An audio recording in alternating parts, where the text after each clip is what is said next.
ارزشمندترین بهترین نعمتی که برای یک آدم خداوند نصیب می‌کردن این همسر خوبه یا زن خوبه یا شوهر خوبه. آدمایی هستن که ثروت، پول، مال، ماشین همه چی دارن ولی که همین چیزی که خداوند با او را نصیب نگردانده که او خوشبخت نیستن. اگر در زندگی هیچی نداری، همین همسر خوب داری، تو ثروتمندترین روی دنیا هستی. باور کنید شما را غیر زنای خودتان، غیر همون زندگی که خطیتون یگان آدم بیگانه شما را دوست داشته نمیتونه. اگر دوست دارن بدارن، اگر حرمت تان کنن، значит یگان فایدهشون ای شما برسه با او را برای قدر شما را حرمت میکنن.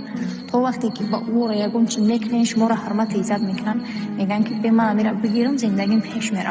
شما را غیر زنای خودتان قدر دوست نمیدارن. با امید دیگران زندگیتون را ویران نکنین. ای زنای نازنین و فرزندکوی نازنین خودتان نمونین. امروز لاشخوری ما به حد زیاد شدگم. تا وقتی که شما سلامتیتون هست، تا وقتی که شما کار میکنین، تا وقتی که کیسه‌تون میجنبه، برای شما یگان آدمه.